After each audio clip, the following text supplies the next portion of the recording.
Meaning we're not in Kansas anymore. You have my curiosity. Are you telling me you built a time machine? The Force will be with you. Assemble. Welcome back to Get Real, the podcast where we get real about all your favourite pop culture movies and TV shows. We are gracing your ears this week with an extra bonus episode. Woo! Aren't they the lucky ones? What lucky bunch you are. And it's not a Star Wars episode. Wow.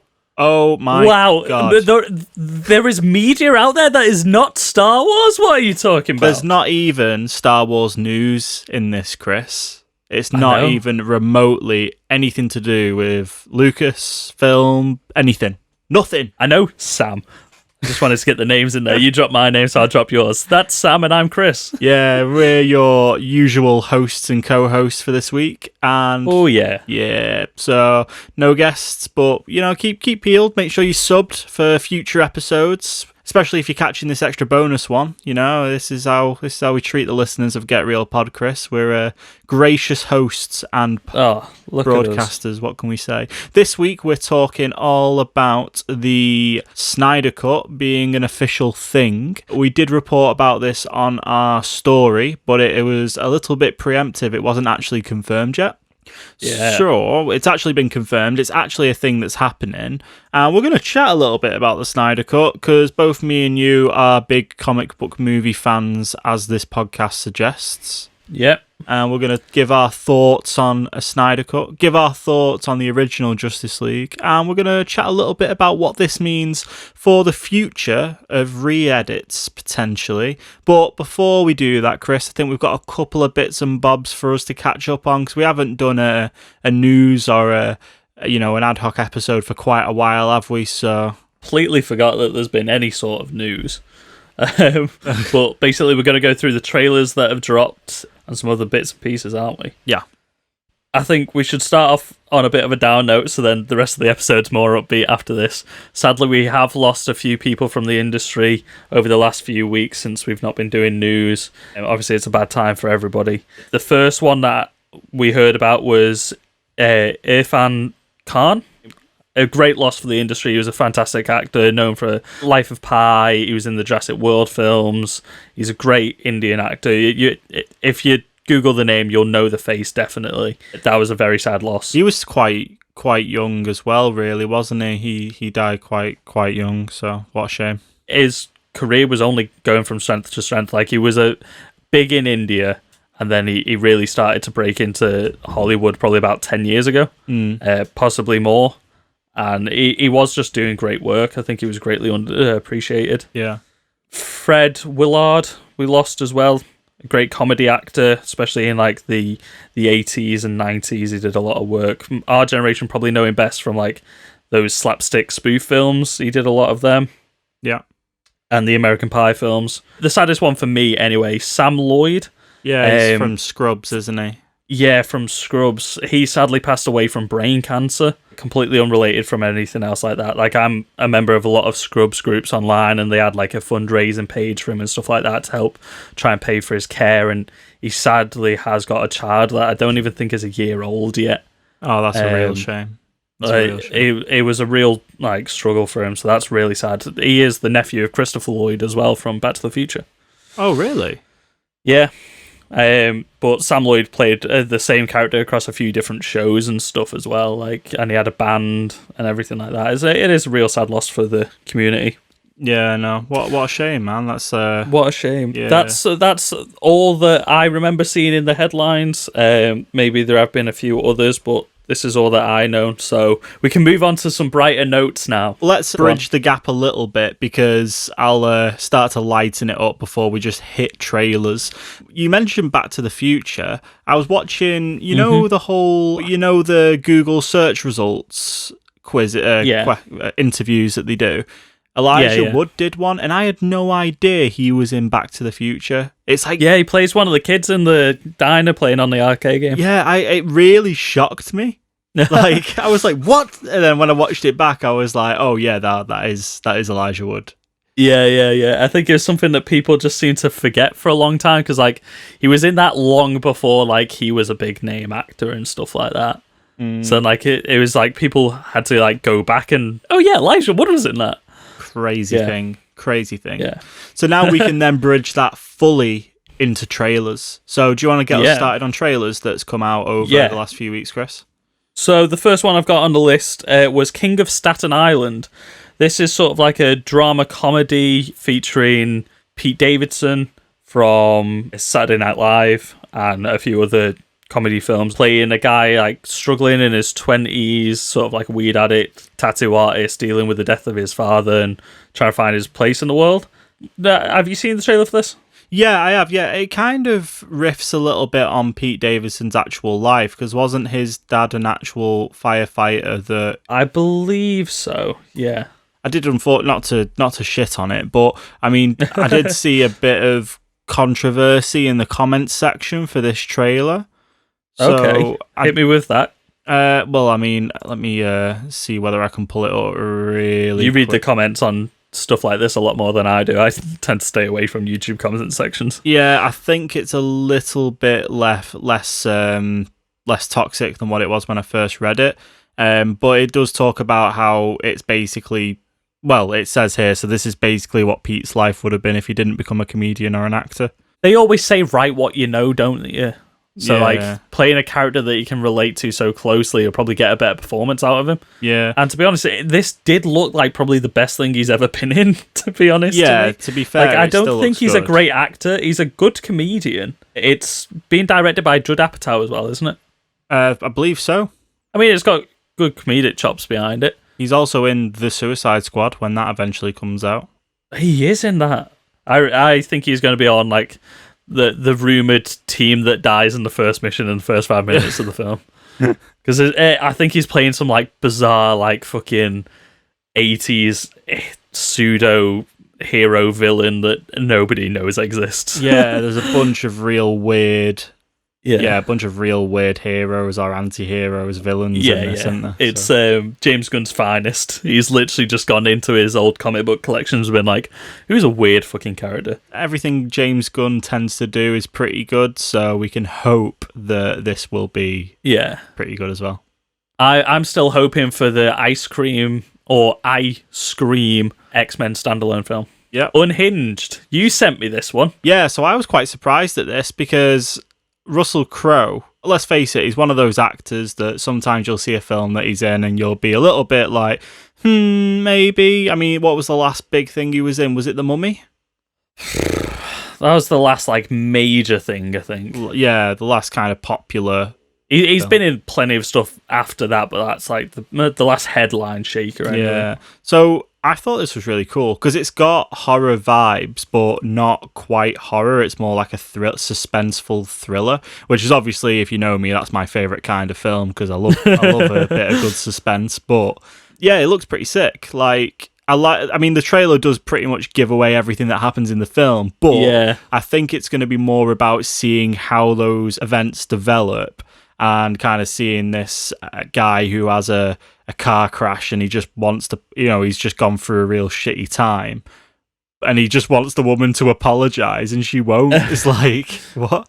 Seems like Falling Down turned up to 11, doesn't it? Yeah, it's been a while since we've had something like this, I guess, where it's a bit like that Falling Down-esque. So, hey, if it gives us the modern equivalent of that, then yeah, I'm all for it. Do you think maybe this is like a secret Dark Universe film where he's playing Dr. Jekyll again? Because really it literally does just take a turn, doesn't it? Yeah. I really hope not. But I think... No, it's definitely not. That's definitely just a joke. I think this older Russell Crowe, I think it's going to be a good... I think he's really going to kind of...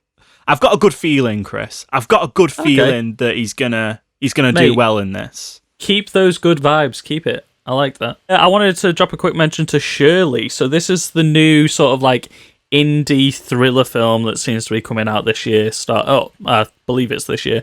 Starring Elizabeth Moss, who was in Mad Men and The Invisible Man. I got all the mans and men's mixed up then. She plays a horror writer, and they basically, her and her husband, a bit eccentric, bit weird, and they take in a young, struggling couple to let them stay for a few weeks, and there seems to be some sort of, like, psychological manipulation and stuff like that, trying to get concepts for a new book type thing. So it seems pretty interesting. It seems pretty dark and weird. I'm down, man. Like I said, it's a bit more of an indie film, so I don't know how the release is going to work for, especially recently. But I missed who was putting it out, but it looked sort of like that A24 sort of film. Yeah, defo. Next up on the list is Da 5 Bloods from Spike Lee. Dropping on Netflix June 12th, which is pretty sick. Yeah. Do you want to give us a quick rundown of what you think the story might be? Yeah, so it's like a crew of African-American guys that were fighting in the Vietnam War, if I'm not mistaken. Yeah. And it kind of goes between the present day and back then.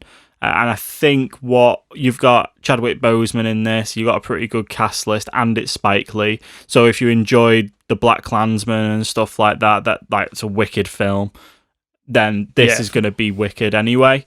It's got really good vibes from the trailer, and I think that it's following their story and them recovering some gold, and it looks fun. It looks really fun, and I reckon on Netflix it's accessible, and I think it's going to get a good reaction. So that's dropping on June 12th, and Spike Lee, I don't think has ever put out a dud film, to be honest. Yeah. It looks great, and I really like the way that everything that was happening in the past is all shot on 8mm, so it all looks like footage that press people got. They did send reporters out in the field in Vietnam to get loads of footage and stuff like that. It feels very much like found footage type thing. Yeah, it's a really nice aesthetic cutting between the present and the past. Next up is Snowpiercer, which is out by the time that we've released this episode, but it's the reboot TV series for Netflix based off the film Snowpiercer with Chris Evans in it. Yeah, so this is airing, I think, on TNT maybe in the US.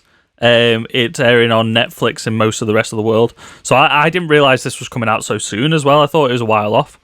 No, but it's not. People have already watched it in the US. Yeah, and I think the feelings of the first episode have been a little bit icy. I think it is pretty much a kind of shot-for-shot reboot of the film. You've seen the Snowpiercer film, haven't you? Yeah. We talked about it a lot on the Parasite episode. I think it's a great film, and Bong Joon-ho is linked to this series. Yeah. So I don't think it's going to be bad. I think maybe it's just the first episode might not have hit the same way that the film hit people. So this seems to be exploring more about other people on the train as well, not just the people from the back revolting. It seems to be intercutting with more stories from further on in the train. Yeah, because in the film, probably try to avoid spoilers because it's going to be what happens in the Netflix show. So we wouldn't want someone watching the Netflix show to have not seen the film and then get spoiled for something for the film that happens later on in the show.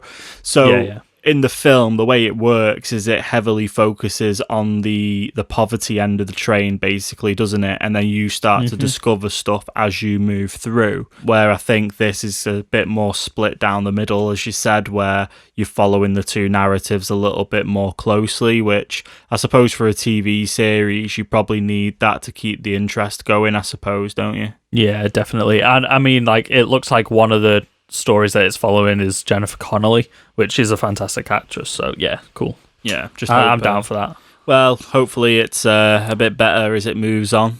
It might have just been a bit of a shaky first episode, maybe. And then the final trailer, Chris, is a highly anticipated film from none other than Chris Nolan himself. Christopher Nolan. He doesn't take any of that Chris bollocks. No. It's just Christopher. The Nolan. I didn't know where you were going with that one. I couldn't save you. I couldn't save you. Fucking hell. Right, anyway, there's a new trailer for Tenet, which is absolutely awesome. This film is so sick. It's asking more questions. It's leaving us with more things to wonder about. What is happening in this film? What is the time travel element? What is going on? World War III, you say? What is happening? So I think this trailer answered a few of the questions that were left from the first trailer, but then just left us with even more questions.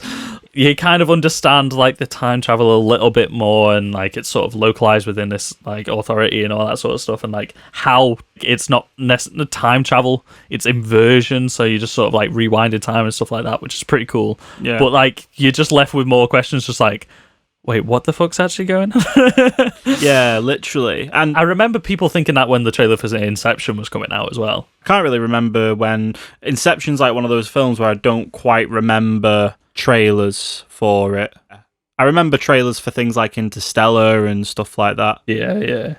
But holy moly, man. The cast in this film is going to be wicked. And we've got Robert Pattinson just in time. Robert Pattinson. Exactly. Doing a little bit before we get him in the Batman next year, which will be nice. Flex a little bit of his acting chops, you know. The cast seems to be great in this. Like, you got Kenneth Branagh. I didn't even know he was in this. He seems to be doing a bit of a Russian accent as well, by the looks of it. Yeah. He's cool. I cannot remember the girl's name for the life of me now. It's really bugging me now. Well, as I talk, Chris, you might be able to Google that and find out what's going on. I am doing. If I continue to entertain our listeners with long and and more because we can't Elizabeth Debicki. Go watch the Tenet trailer. It looks really good. It makes no sense, but it's going to be an amazing film when it comes out. And it's still on track for a theatrical release. It is at the moment. So I think that was a big part of this trailer I said to you before we started recording. Like, the fact that they highlight so much throughout the film, like how cinematic, like they point out the Dark Knight trilogy, Inception, Interstellar, Dunkirk, like all these epic blockbuster films that everyone says when you see them, you need to see it in the cinema in IMAX. Yeah. And then they're just there like, this film's coming out and it's coming out in theaters. Yes. It's so good. I don't think you wouldn't have a film from Christopher Nolan come out in anything but a cinema in the best format. No, I wouldn't want it any other way. But it's interesting, though, because you think that if they put a new trailer out, you think that this would be the time to communicate if it's been delayed or not. So hopefully, you know, as we start to come out of this, so, you know, touch wood that we come out of this pandemic, that we might be able to go to the cinema and watch Tenet and socially distance as we do, Chris. So yeah, we won't be able to nudge each other when something cool happens. Like, we'll just sort of have to stare down the aisle at each other. I wonder if that'll mean that it's like a lot harder to get cinema tickets because you're only going to be able to have like half the amount of people in a cinema screen. Yeah, probably. It's like the cinema near us. It doesn't have like big screens. It's all the recliner chairs, isn't it? But true. But at least you're at least 2 meters away from the people in front of you. Yeah, true. Because those seats are split in two. You can put the armrest up, can't you? So it's just like, this one is available, the one next to it's not. This one's available, one next to it's not. You can recline and, you know, fall asleep if the film's no good. You're not sat there uncomfortable. What's the worst film you've ever seen in the cinema, Chris? Have you ever walked out of a cinema? I've never walked out because you've spent bloody money on it. The worst thing, I think... I'll tell you. Jack and Jill Witch Hunters might be the worst one that I remember seeing, and I saw that with you. I remember we were just making jokes the entire way through it because it was so bad. Yeah. I tend not to go watch crap films, to be honest. I wait for them to come out at home and then I watch them. He makes sure he reads lots of Rotten Tomatoes and Metacritic reviews, and you can normally tell when a film's going to be shoddy. Me and my girlfriend went and watched The Fifth Estate with Benedict Cumberbatch. It's all about WikiLeaks. Ooh, woof. And I made it through. If you've seen the film, it's the bit where they end up in Berlin. So if you've seen the film, that gives you a bit of an idea. But yeah, I walked out. I was like, I've run out of popcorn because I've been eating because I was bored. I've ran out of drink because I've been drinking it because I was bored. I was one of those guys, Chris, and I checked my phone during the film. Wow. Just because it was that boring. And I know how much that pisses you off when people use the phone in the cinema. Man, I hate it. That says something. Oh, it really, really grinds my gears when people talk. Was it yours or your girlfriend's decision to leave? Were you just sort of looking at each other, they're just like, are we going to stay for this? Yeah, it was like one of those things, and I just kind of leant over and I was like, are you enjoying this? And she was like, not really. And I was like, well, let's go. I was like, rather than sitting here and watching this, I was like, wow, is that an out? It sounds like an out to me. Let's get out of here. I think other than that, the only other bad film that I've seen in the cinema might be Silent Hill Retaliation. Or Revolution, whatever the fuck it was called. The second Silent Hill film that didn't need to be made. That wasn't the one that I came and watched with you, was it? Yeah. Oh, right. There's only 2 Silent Hill films. Oh well. I'll walk out of any horror film, Chris. You don't have to tell me twice. So, I mean, speaking of bad films, Justice League. That's a fucking segue. That's a fucking segue. Just got the award for the best segue on Get Real today.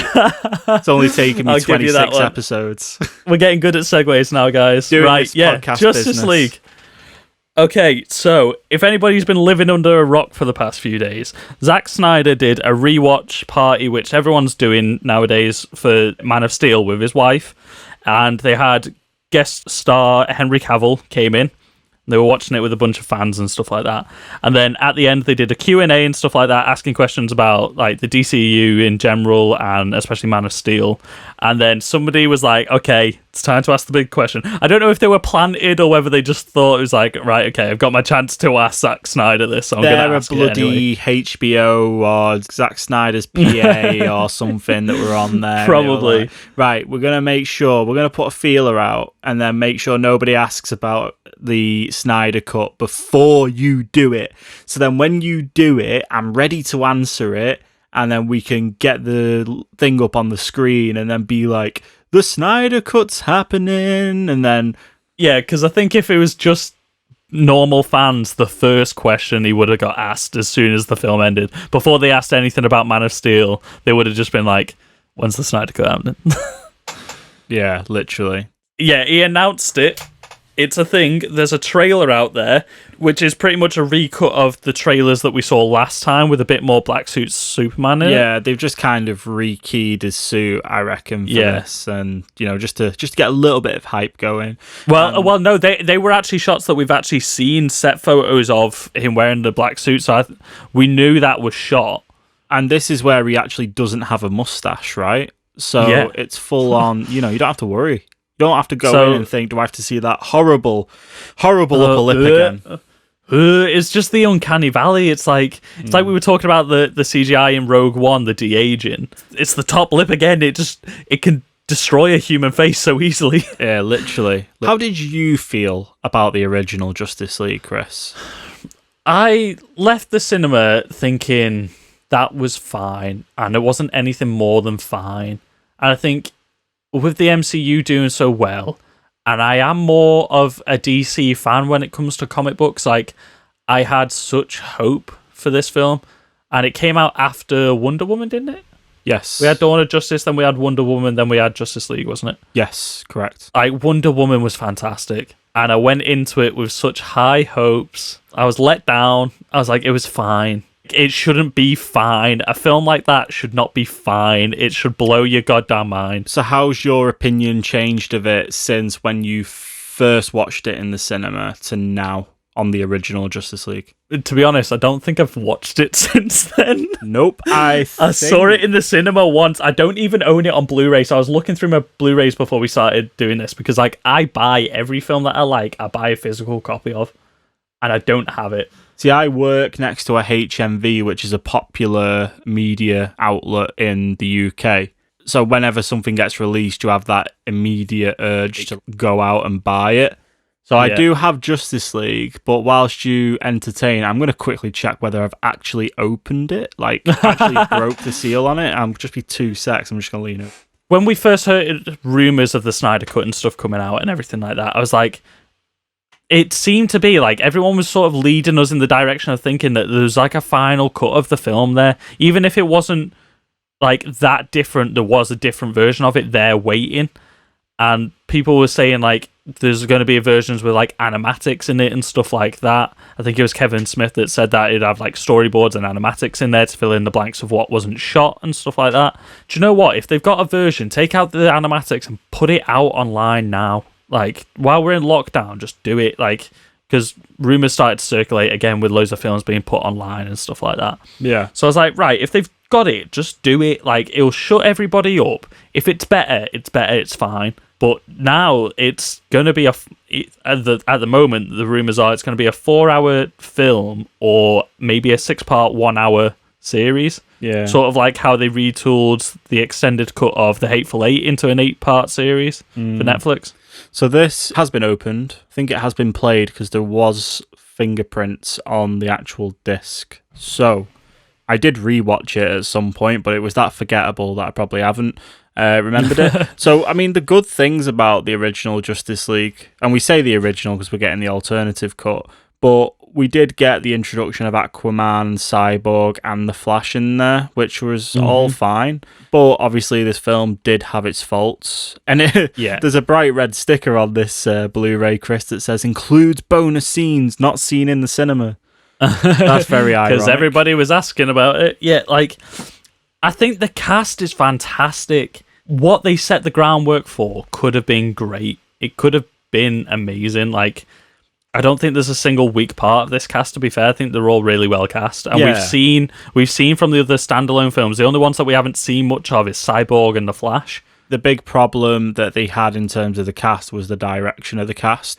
Things that just kind of ruined it for people, like the Ezra Miller run. Like, whoever told him to run like that for that particular version. But yeah, I mean, we're here not to talk about the past, Chris. We're here to move things on and talk about the future. So as you've already said, as a quick recap, it's going to be on HBO Max in 2021. As you've just said, that it's going to be either a 4-hour director's cut or a mini-series with about around 6 chapters. Which of the two would you rather see?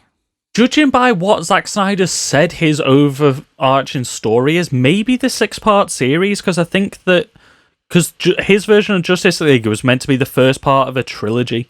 So I think a 6-part series, because I think the big thing that we haven't said yet as well is they are putting $20 million plus into this to finish it. They're doing reshoots, they're doing additional dialogue replacement, ADR. They're getting as much of the same crew as they can on it to redo the effects and redo anything like that, redo the score as well. So, like, this is essentially going to be a new film. Zack Snyder said we've only seen a quarter of what's been made of his footage. Only a quarter of that made it into the final version of the film. So I reckon a 6-part series would do better.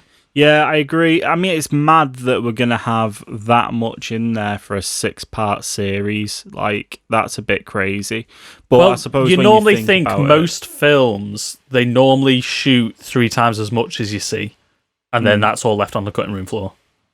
30 million's not a huge amount when you think about it, though. In comparison to how much this film cost to make in the first place, considering that you're going to add an extra 2 hours, which is like another film. Let's just speculate an extra 2 hours into there. We're saying that we've seen a quarter of what he shot. So if you say like a quarter of the runtime is what it was, like 2 hours, 2.5 hours, was it? So you've got like near enough an hour there already.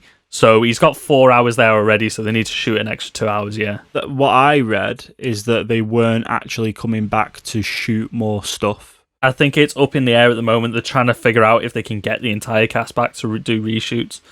Because we haven't heard much from Ben Affleck yet. No, because the talk is that they're getting the crew back together to cut footage with a different score, with finished visual effects and additional dialogue. All it says is additional dialogue from the actors to fill in gaps.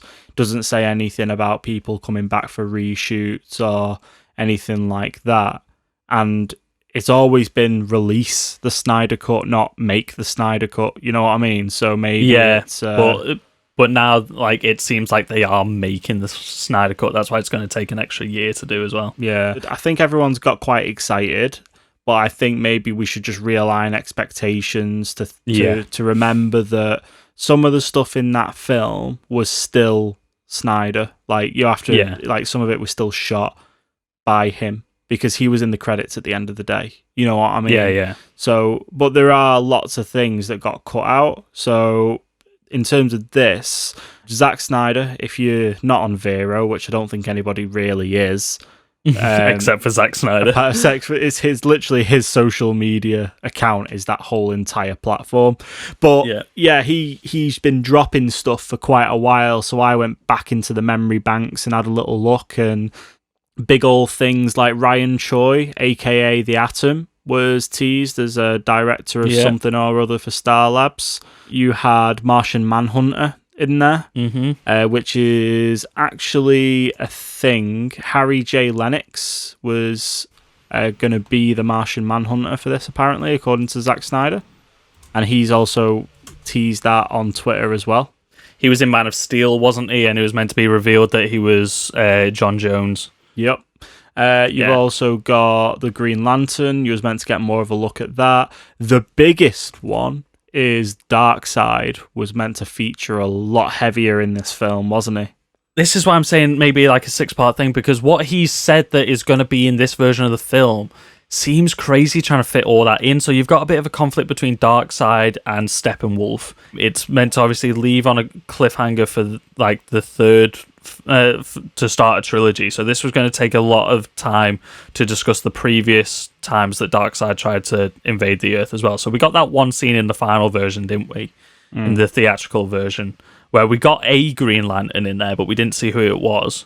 The fact that he's meant to introduce 2 new characters in this as well, which weren't meant to have many scenes. He has said like they're not meant to be in it very much, but it's meant to key them up for the second and third film. Like, you know that scene where we saw someone essentially floating down and talking to Alfred, and that got that was turned into being Superman. Yeah, that was originally meant to be Green Lantern. So could the rumors be true that maybe Armie Hammer was cast in the role? Because that was the leading rumor, wasn't it? Yeah, we'll have to wait and see. But the other thing is, obviously, we had the Joe Manganiello Deathstroke at the end of this film, didn't we? Yeah, the extended. He teased out on Twitter the original end credit scene with an emoji of 2 crossed swords, a bat, and a skull, which is pretty cool. Yeah. So maybe we saw maybe that Batman. Remember that the Batman reveal that Ben Affleck first did of Deathstroke walking off. Leaving the. Ooh, yeah. That'd be pretty sick. And then seeing a bit of a fight. I just hope it's good. I just hope it's not doing what Rise of Skywalker did. That's what kind of scares me a little bit, like trying to just shove all this fan service into there, you know what I mean? I don't want it to be that. I want it to be its own thing. I want it to be thought out. I want it to be what we would have originally had, hopefully. That's why I feel like a 6-part series might give it more time to flesh stuff out, instead of it just being a load of stuff chucked at the screen.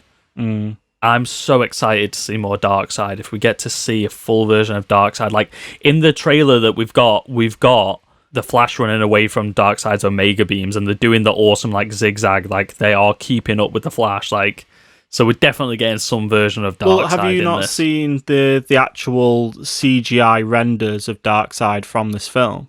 I've seen a couple of them, but they've not really been like the best versions that I've seen of him. Yeah, so in the flashback, you've not got Darkseid as we've like seen him in like Injustice and in the comics and stuff. He's more like a warrior Darkseid, because his actual real name is it Uzas?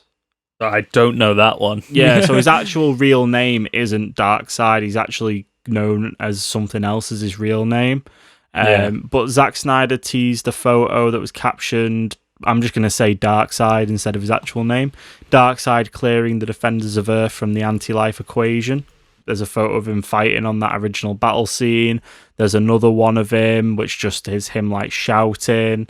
There's one of him stood in front of all those landing craft as they land down that we saw in the flashback. There's a photo of Gal Gadot doing ADR in front of a screen that has Darkseid on it, saying that time in January 2017 when Diana came face to face with Darkseid for the first time. Like, I want to find this image now. Whoa! I don't think it's sick. It's gonna be sick. Like, if it's that, and if it's in a 6-part series, but it's got that cinematic feel to it, it's cool. Oh, yeah, that's like a previs version of it, wasn't it? Go check out his Vero if you want to look at more. Like, there's a lot of shit on there that you can go and have a little look at. Like you mentioned last week, I really hope it's not a case of people have asked for this for a long time, and even the actors and stuff have hyped it up. If it's bad, it's gonna really, really dishearten the fandom around DC films, even more than what it already was. I think HBO putting the money towards it. They're obviously owned by Warner Brothers. I think Warner Brothers now know, like, the fact that they've said that they're going to do it and they're going to actually put money towards it. I think they know that they can't put out a subpar product at this point. I think that's why we have to wait from 2021. Well, let's hope they've learned from the last season of Game of Thrones then. Well, yeah. So it's meant to launch sometime 2021, as you said, on HBO Max.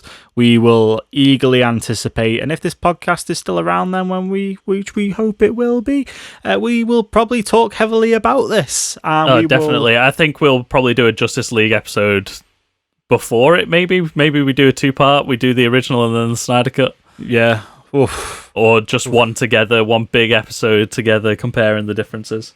Yeah, maybe that's going to be a fat episode.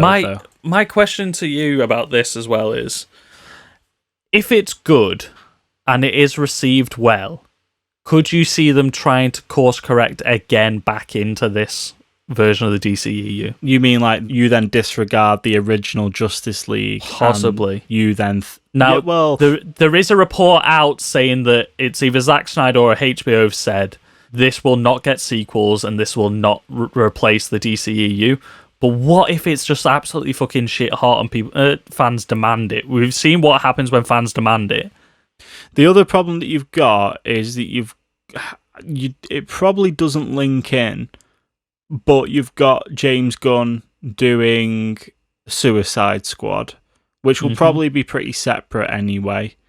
But then you've also got Aquaman, and then you're going to have Wonder Woman 84. But if you have anything in Wonder Woman 84 that contradicts anything that happens in the Snyder Cut, then I don't know.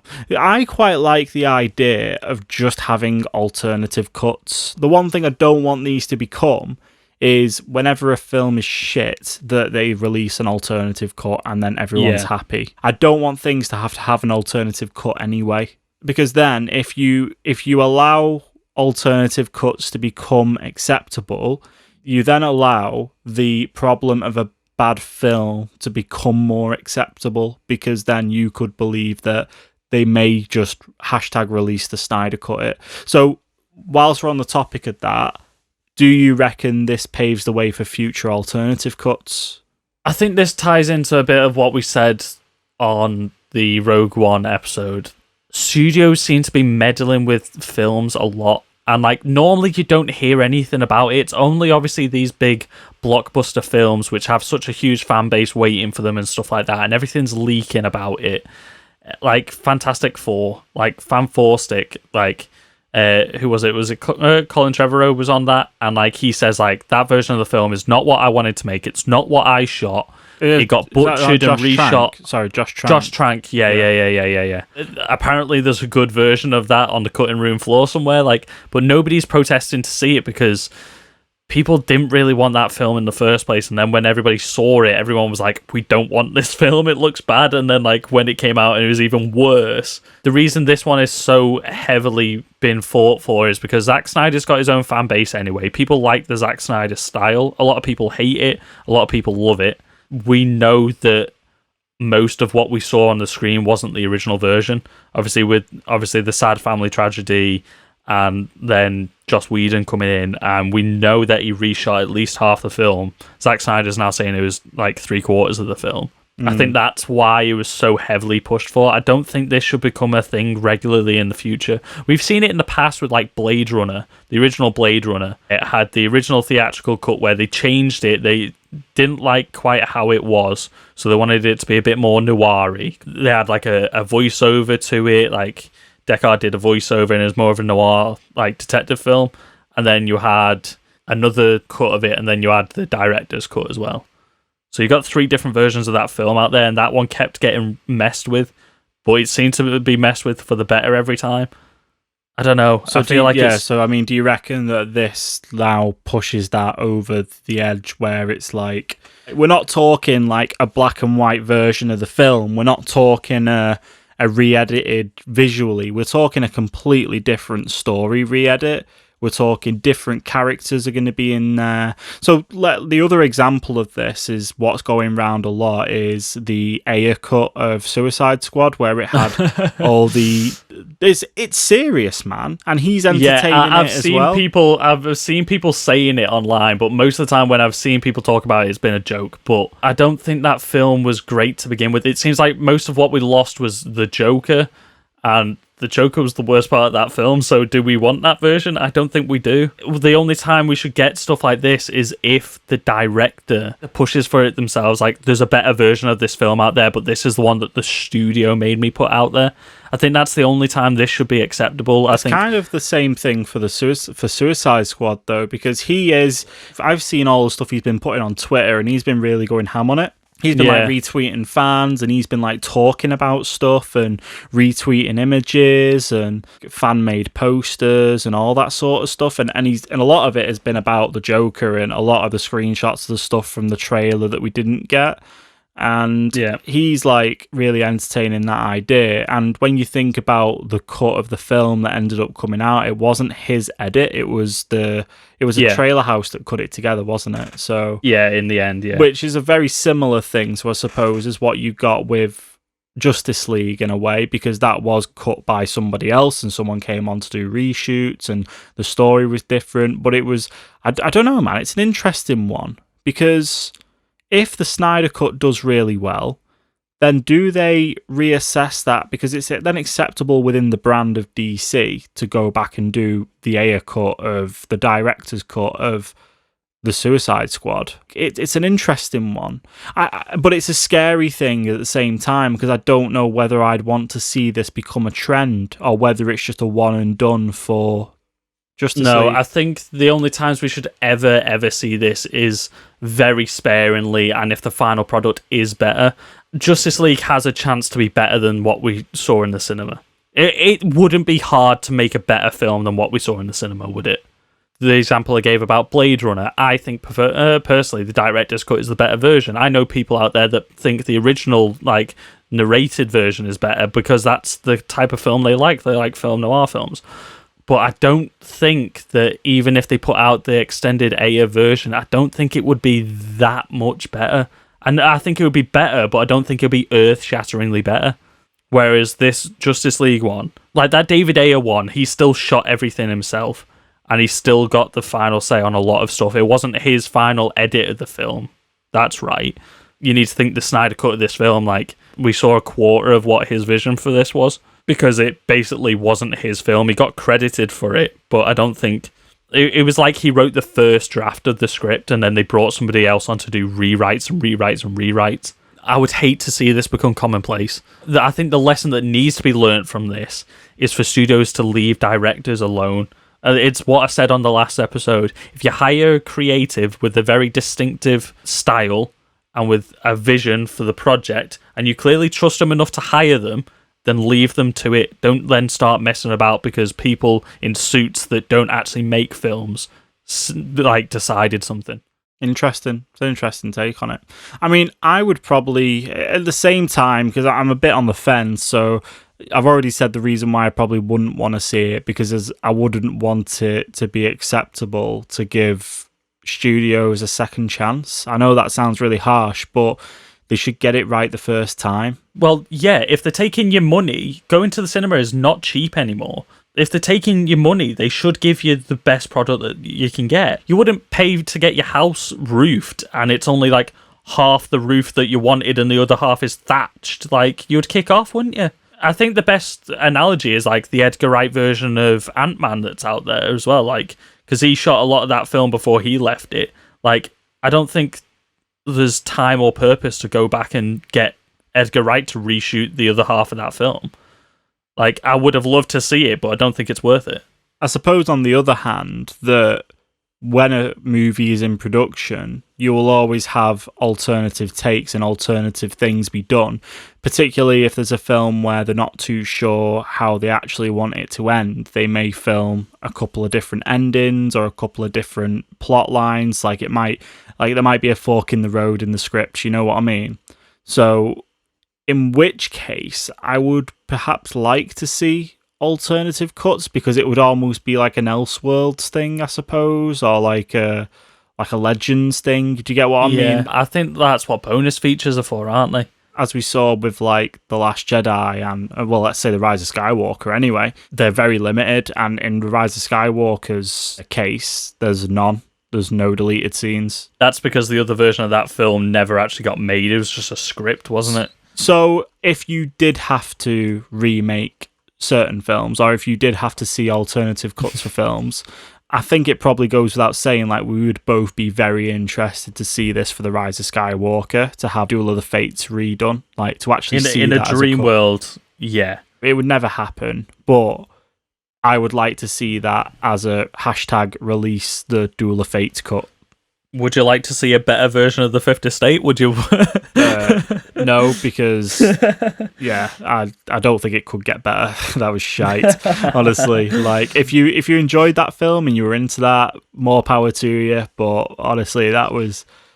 You're entitled to your opinion. You're entitled to, as we established on the last episode. It's you're wrong. entitled It's to fine. your opinion, even if it's wrong. So there you go. However, yeah, I would like to see this alternative cut for The Rise of Skywalker, because again, a bit like the Snyder cut, it's probably got room to. Well, it is a completely different film, I suppose. So if we was to say this, it'd just be a completely different ending. Yeah. But Yeah, the way- it would be Duel of the Fates, not Rise of Skywalker. Yeah, but I suppose the way you've got to look at it, if you imagine as like a puzzle piece as the Skywalker saga, you're essentially got two puzzle pieces that fit into the same slot, and you could choose them whether you put that there or not.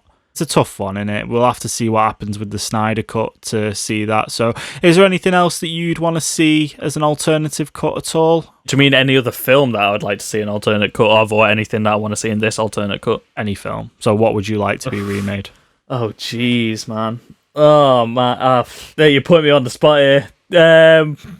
Oh, God, I don't know. Oh, jeez. Well, we'd obviously like to see a Fan 4-stick remake. The cast was good. They were just given trash to work with. Michael B. Jordan, Miles Teller, Jamie Bell, and Kate Mara. Fantastic cast. Like, they are each in their own right good actors and actresses. Like, they're great. But they were just given trash to work with, and an even trasher recut and everything like that. Like, if you could take those guys and put them into a complete, like, put those guys in the MCU, and yeah, we'll watch that film any day of the week. Make a different version of that film set in the MCU, then it's fine. Yeah, I think we're just ready for a new Fantastic Four. The only reason that film was ever made was to keep the rights.